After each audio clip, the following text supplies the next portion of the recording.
22장 39절부터 46절까지의 말씀으로 이렇게 기도하라 라는 제목으로 함께 은혜를 나누겠습니다. 지금 계속해서 예배에 대한 말씀을 드리고 있습니다. 오늘은 예배 시리즈로 하면 세 번째 시간인데 말씀을 통하여서 예배의 영광이 회복되기를 주님의 이름으로 축복합니다. 말씀 전에 제가 넌센스 퀴즈를 하나 내보겠습니다.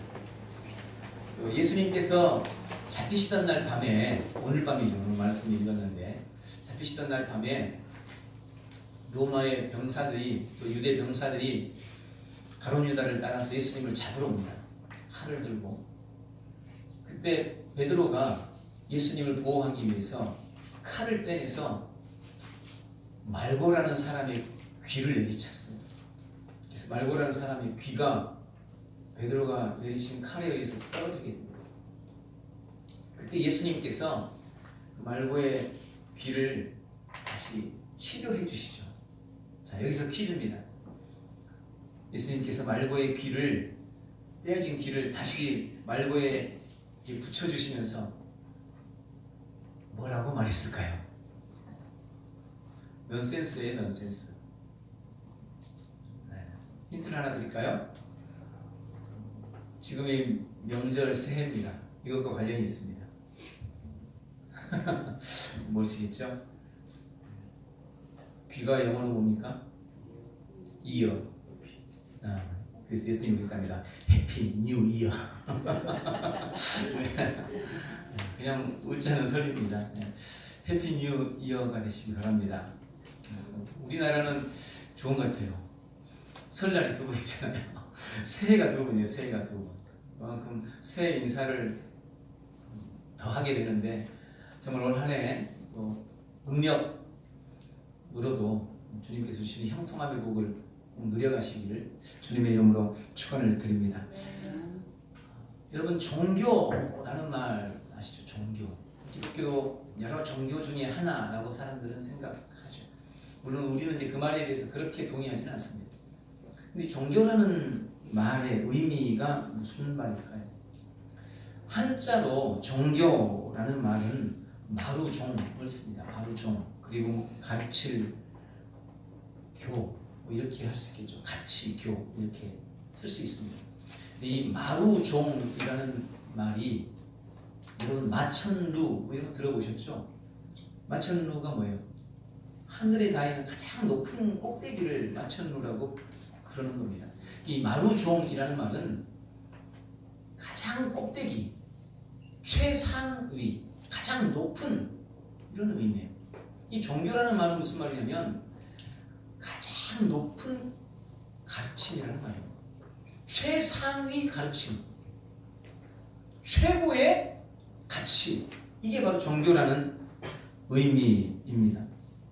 그런데 그 최고의 가치인 종교에 있어서 핵심이 뭔가 생각을 해보면 어느 종교나 예배의식이라는 게 있어요. 바로 그것이 모든 종교의 핵심입니다. 우리 기독교도 마찬가지입니다. 기독교의 핵심은 예배에 있습니다. 이걸 누구도 부인하지 못합니다.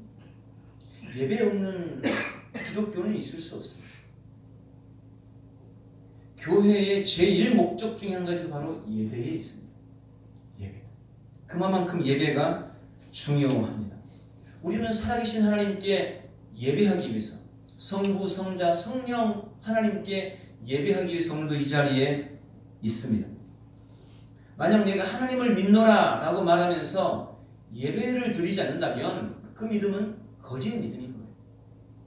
우리의 믿음은 결국 예배를 통하여 증명될 수밖에 없는 것입니다.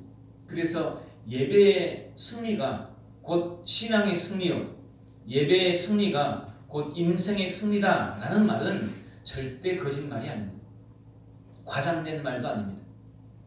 여러분, 예배의 승리가 인생의 승리임을 굳게 믿으시기를 주님의 이름으로 축원합니다. 오늘 말씀드린 것처럼 예배의 영광 시리즈로 세 번째 말씀으로 함께 은혜를 나누겠습니다. 우리가 하는 오늘날 우리의 예배에는 여러 요소가 있습니다. 그 중에 가장 기본적인 요소를 꼽는다면 5가지로 기본적인 요소를 꼽을 수가 있습니다. 첫 번째는 기도입니다. 예배에는 기도가 있습니다. 두 번째는 말씀입니다. 말씀. 하나님의 말씀. 설교. 이렇게 표현할 수 있겠죠. 그리고 세 번째는 찬양이 있습니다. 하나님을 향한 찬양, 찬송.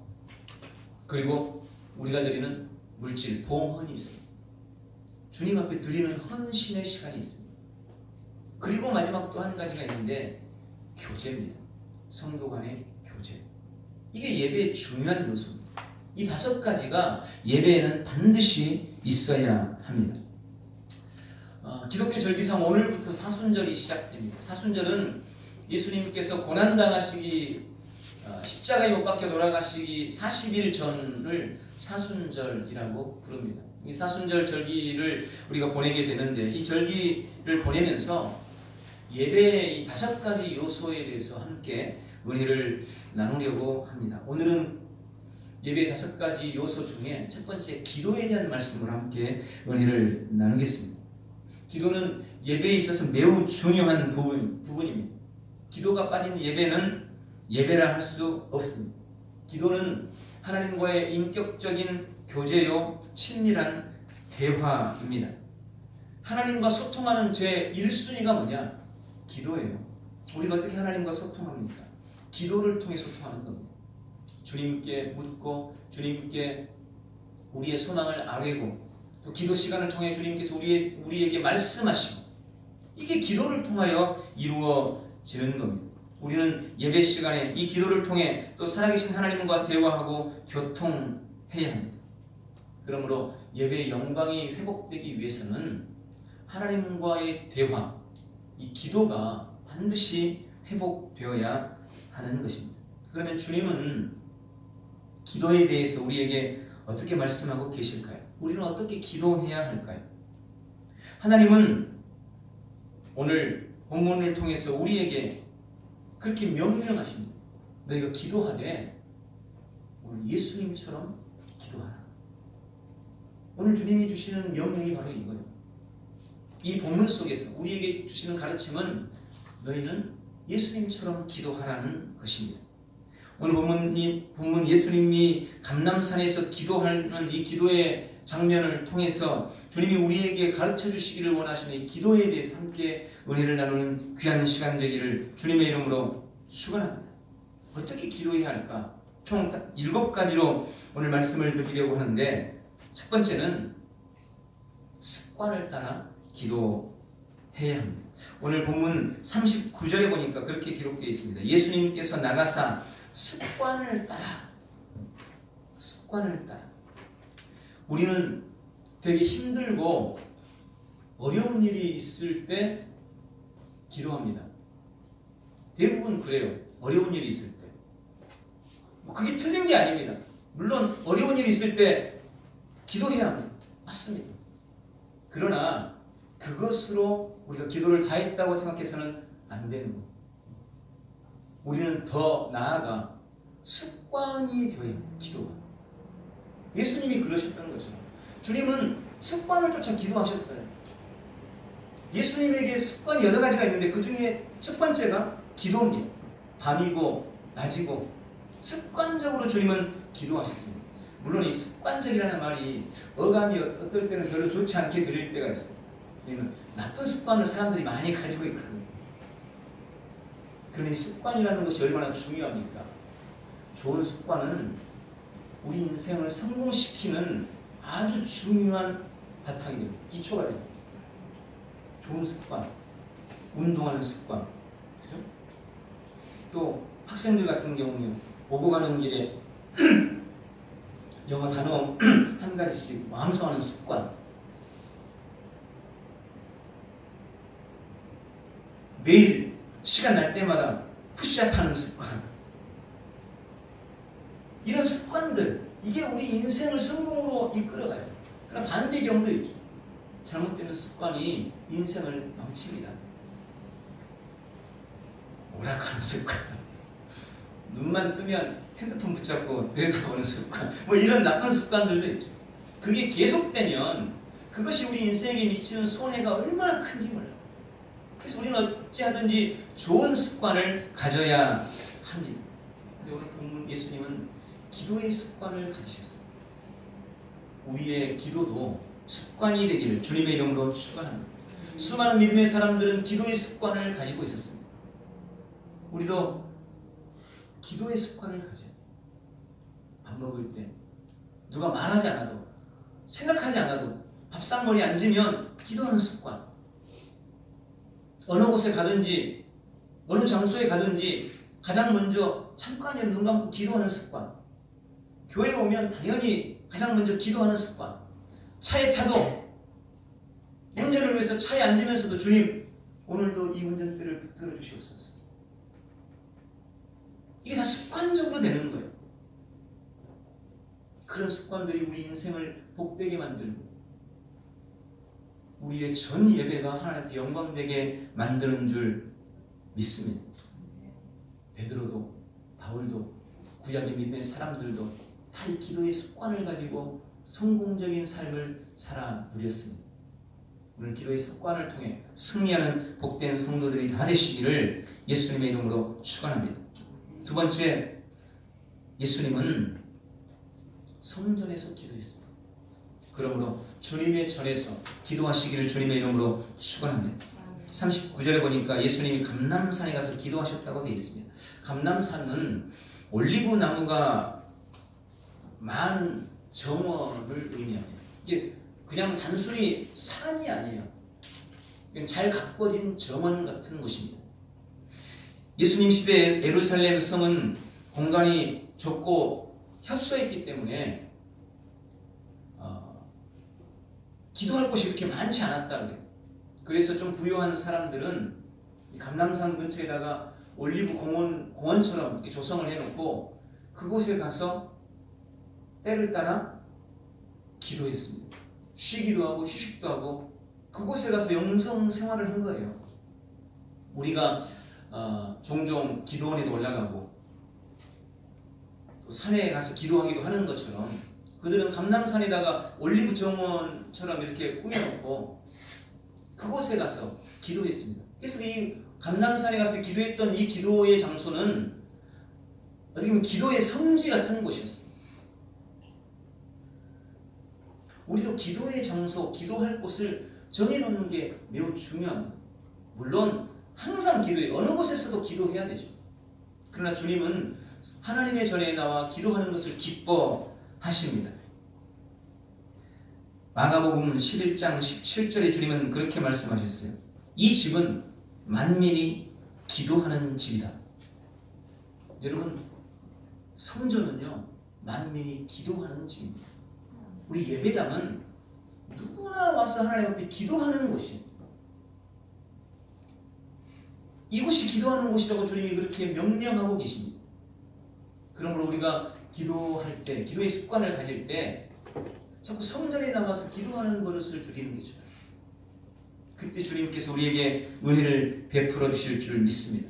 구약에도 보면 솔로몬이 아버지가 성전을 짓고 싶어 했는데 하나님께서 막자 그 아들 솔로몬이 성전을 짓도록 모든 물자를 다윗이 다 준비를 해줍니다. 그리고 솔로몬이 아버지의 영혼인 성전을 건축했습니다. 얼마나 아름답게 성전을 지었는지 몰라요. 그 성전을 지어놓고 하나님 봉헌식을 할 때 성전 가득히 구름이 꽉 찼습니다.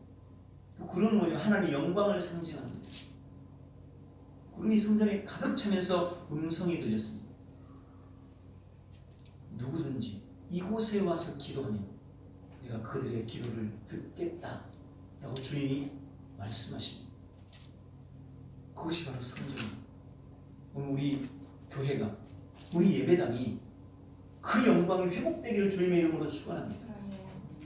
누구든지 이곳에 와서 기도하면 응답을 누리는 놀라운 역사가 있기를 바랍니다. 그러므로 우리도 성전에 와서 기도하기에 힘쓰는 복된 성도들이 다 되시기를 주의 이름으로 축복합니다. 세 번째, 오늘 본문에 보니까 시험에 들지 않도록 기도하라고 말씀하십니다. 본문 40절과 46절에 보면 예수님께서 제자들에게 시험에 들지 않도록 기도하라고 연거푸 2번씩이나 말씀을 하십니다. 우리는 세상을 살면서 갖가지 사탄의 유혹과 시험에 빠집니다. 사탄 마귀는 우는 사자처럼 삼킬 자를 찾아 돌아다닌다고 말했습니다. 그래서 우리 인생은 여러 가지 시험이 끊이질 않아요. 한 가지 해결됐다 싶으면 또 다른 문제가 생기고 또 다른 문제가 생기고 여러분 문제없이 삶을 살아가는 사람이 어디 있겠습니까? 끊임없는 인생의 수많은 시련과 시험을 겪으면서 삶을 살아가는 겁니다.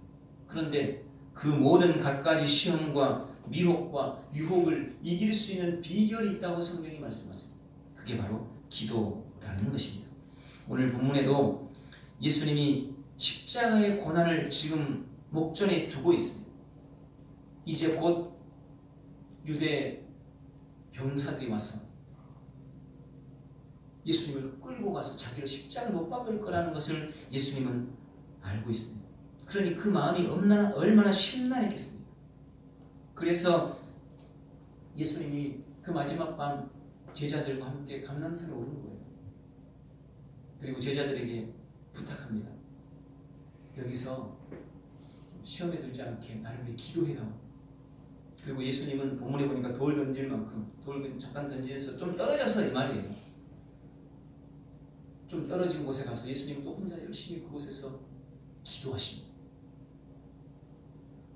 오늘 본문에는 우리가 정확하게 다 읽지 못했지만 다른 성경이랑 보면 예수님이 열심히 기도하시고 그리고 잠깐 일어나셔서 제자들이 와봤더니 기도하라고 했는데 제자들이 자고 있는 거예요. 예수님이 제자들을 깨웠습니다. 얘들아, 날 위해 잠시도 기도할 수 없다냐? 시험에 들지 않게 기도해줘. 그리고 예수님이 다시 돌아가 또 열심히 기도하십니다. 그리고 잠시 또 와봤더니 또 자고 있는 거예요.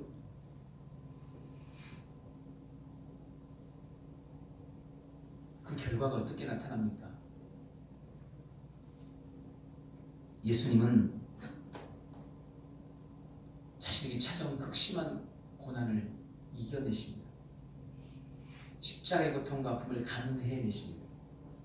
그리고 십자가를 지시고 당신의 삶을 이루어 우리를 구원하십니다. 만약 예수님이 그곳에서 기도하지 않아서 시험에 들고 말았다면 주님 나 이 십자가 지기 싫어요. 도망쳐버렸으면 인류 구원은 영원해졌겠죠.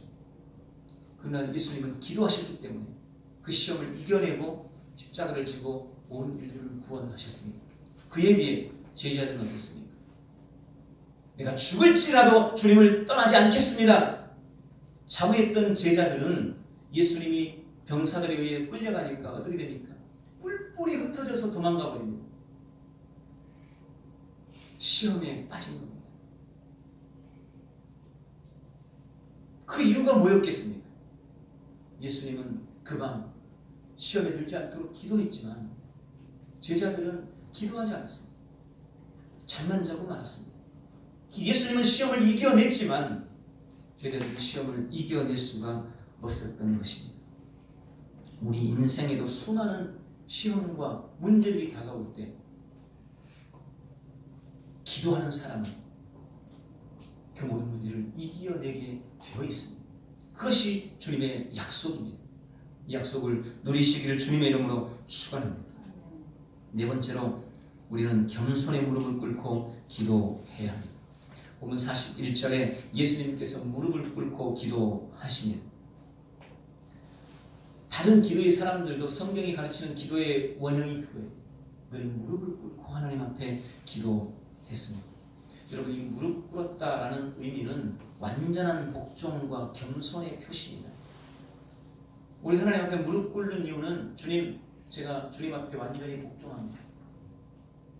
제가 제 자신을 낮추고 주님 말씀에 귀를 기울입니다. 그 의미예요. 무릎 꿇는다는 의미예요. 근데 어떨 때는 무릎 꿇는 게 기도에 방해가 될 때도 가끔 있긴 있어요. 다리가 저리고 이러면 기도에 집중해야 되는데 그럴 때는 그냥 무릎 펴세요. 괜찮습니다. 어쨌든 무릎을 꿇고 기도했어요. 요즘에는 사실 무릎 꿇을 일이 많지 않습니다. 그리고 사람들의 인식이 무릎 꿇으면 안 된다고 생각을 많이 해요. 왜냐하면 다리 건강을 위해서. 야고보는 얼마나 많이 무릎을 꿇었든지 야고보의 별명이 낙타 무릎이었다. 낙타. 그 무릎이 낙타 무릎처럼 얼마나 많이 무릎 꿇고 기도했든지. 어떤 사람들은 무릎은 꿇었는데 속으로는 여전히 교만함을 가지고 기도하고 있다면 차라리 무릎 안 꿇는 이만 못할 수도 있겠죠. 오늘 주님이 이 말씀 속에서 우리에게 가르쳐 주시는 것은 우리가 주님 앞에 겸손히 무릎을 꿇으라는 이야기입니다. 하나님 앞에 전폭적으로 복종하고 자기 자신을 철저히 낮추는 기도, 겸손의 무릎, 마음의 무릎을 꿇는 그 기도, 그 기도를 주님은 받으십니다. 그런 기도가 회복되어질 때 우리의 삶에서 예배의 영광과 은혜도 회복될 줄 믿습니다. 다섯 번째는 먼저 하나님의 뜻을 구하시길 바랍니다. 보면 42절에 그렇게 되어 있습니다. 가라사대 아버지여 만일 아버지의 뜻이거든 이 잔을 내게서 옮기시옵소서. 그러나 내 원대로 마옵시고 아버지의 원대로 되기를 원하나이다. 예수님은 이제 몇 시간 후면, 이제 얼마 후면 자신이 져야 할 십자가의 고통과 아픔을 알고 계십니다. 자신이 십자가를 져야 한다는 걸 알아요, 예수님이. 여러분, 우리가 알고 당하는 고통이 얼마나 무서운지 아시죠? 망치질 하다가 나도 모르는 사이에 한번 때리면 많이 아프지만 그래도 어떻게 견뎌내야죠. 그래도 괜찮아요, 나중에 나으니까. 그런데 한번 생각해 보세요. 내가 대놓고 내가 일부러 내 손가락을 때린다고 생각해 보세요. 이거 참 못할 짓입니다. 너무 고통스러운 거예요. 왜? 고통을 아니까. 예수님은요, 당신이 져야 할 십자가의 고통과 그 아픔을 이미 알고 계세요. 제자들이 자기를 팔고, 제자들이 자기를 부인하고 뿔뿔이 흩어져서 도망갈 것도 알고 계십니다.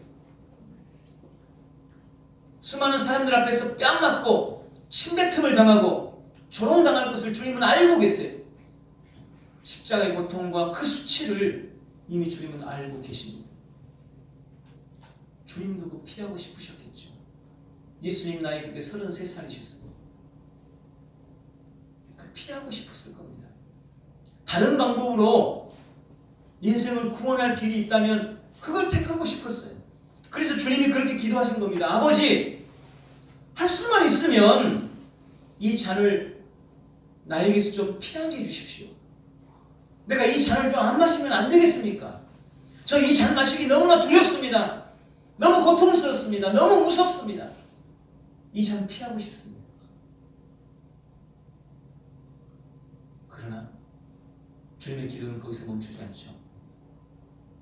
그렇게 기도합니다. 그러나 내 뜻대로, 내 원대로 하지 마시고 아버지의 뜻대로, 아버지의 원대로 되기를 원합니다. 나는 피하고 싶지만 아버지가 마시라고 하신다면 저는 그 잔을 마시겠습니다. 이게 예수님의 기도의 위대함입니다. 여러분, 우리는 기도할 때 늘 우리 자신의 뜻만 구하고 말아요. 여러분, 하나님 저 이거 필요한지 아시죠? 이거 주세요. 안 주시면 알아서 하세요. 어떨 때는 협박도 하죠. 어떤 협박해요? 그런 사람 되게 많습니다. 협박하는 사람. 이번에 반드시 돼야 돼요. 이번에 안 되면 저 안 나오면 주세요. 뭐 이런다든지. 약속하고 취소해요. 이런다든지. 우리는 늘 우리 뜻을, 우리 뜻, 우리 원, 우리 바램을 주님 앞에서 관철시키려고 애를 써요. 우리는 그게 기도인 줄 생각합니다. 그러나 참 기도는 내 뜻이 아니라 하나님의 뜻이 이루어지기를 위해서 구하는 것인 줄 믿습니다. 여러분 기억하십시오. 언제나 내 뜻보다 주님의 뜻이 옳습니다. 여러분, 내 뜻보다 주님의 뜻이 훨씬 위대합니다. 내 뜻보다 주님의 뜻이 훨씬 더 큽니다. 우리가 이걸 잊어버려서는 안 돼요. 날 향한 하나님의 뜻이 내가 나에게 거는 기대나 뜻보다 훨씬 크고 위대하고 옳다는 것을 우리는 인정해야 합니다. 그래서 하나님의 뜻을 구하는 것, 이것이 바른 기도의 태도라는 것을 기억해야 합니다. 그럼 언제나 하나님의 뜻을 구하고 그분 목소리에 귀를 기울이시기를 주의 이름으로 축원합니다.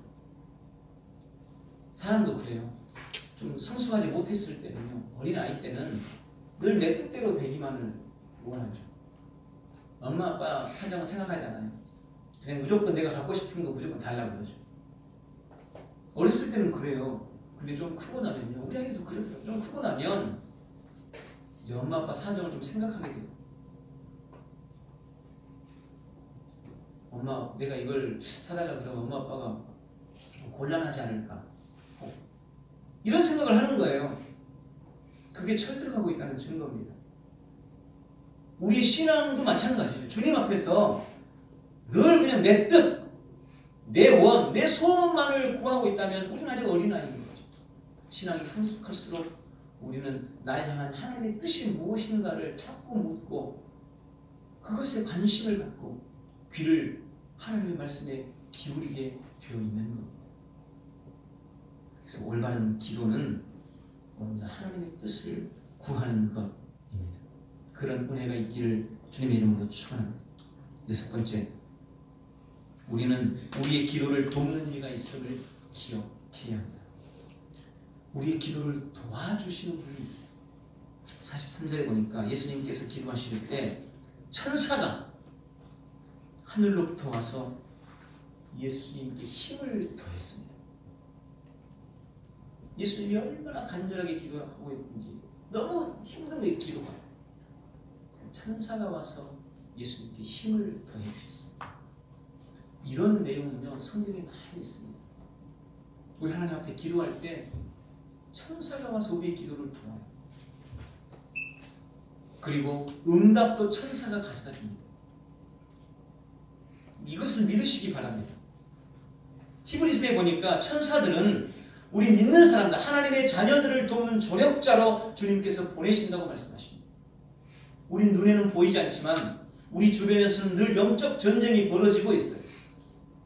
우리를 해치려는 악한 어둠의 영과 우리를 보호하고 우리를 지키고 우리를 인도하는 천사들과의 싸움이 우리 주변에서 늘 일어나고 있습니다.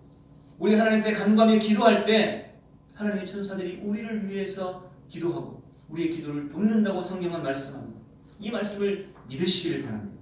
또 로마서 8장 26절에는 우리가 마땅히 기도할 바를 알지 못하나 성령님께서 우리를 위해서 친히 기도하신다고 말씀하십니다. 우리의 기도의 조력자는 천사들뿐만이 아니에요. 성령님께서도 우리의 기도의 조력자로 우리가 무엇을 기도해야 될지 모를 때, 우리가 마땅히 구할 것을 구하지 못할 때 성령님께서 우리를 위해서 친히 기도해 주십니다. 여러분, 우리 오순절교단, 순복음교단에서는 방언 기도를 되게 중요하게 생각합니다. 방언 기도의 유익 중에 한 가지가 바로 이거예요. 우리가 우리의 의식을 가지고 우리 입술로만 기도할 때 우리는 자칫 내 뜻만을 구하기 쉽고 기도를 놓치기가 쉬워요. 그러나 주님께서 주신 은혜를 따라 방언으로 기도하면 그 방언 기도를 통해 성령께서 우리의 진짜 필요, 마땅히 구할 것을 대신 구해 주십니다. 내가 기도할 때 혼자 기도하는 게 아닙니다. 천사가 나를 돕고 성령님께서도 나의 기도를 돕고 나를 위해 친히 기도하신다는 이 사실을 믿으시기를 바랍니다.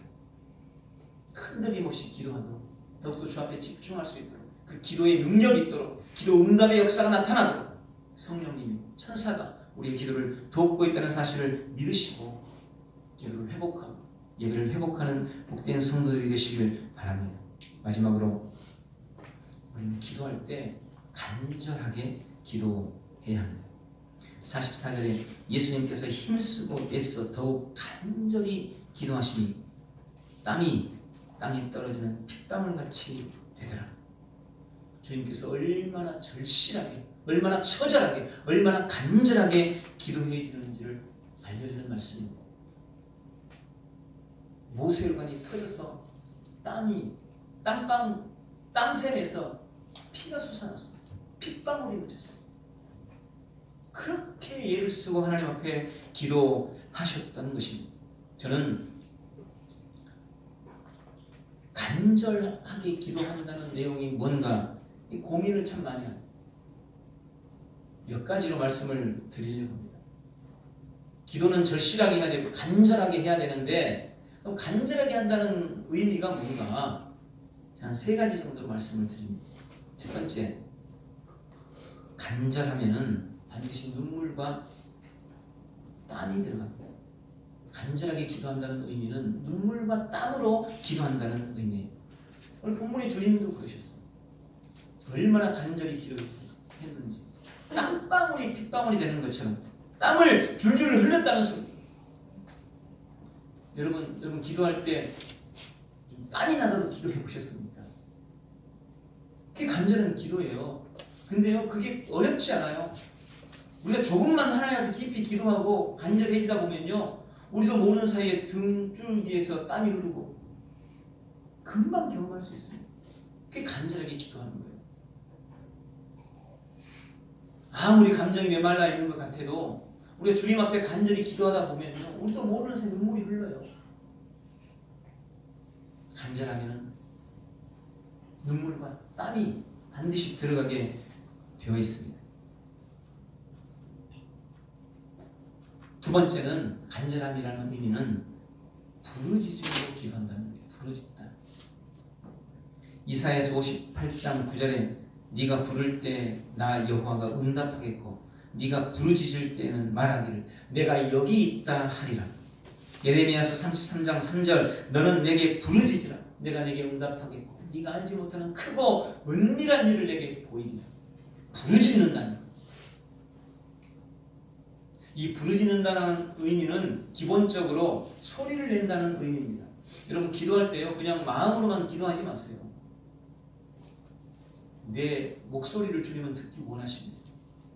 내 입으로 소리를 내세요. 말하듯이 하십시오. 그렇게 자꾸 연습하셔야 돼요. 기도는요, 내 소리를 들려드리는 거예요. 물론 묵상으로 기도할 때도 있죠. 항상 그렇게 하라는 건 아닙니다.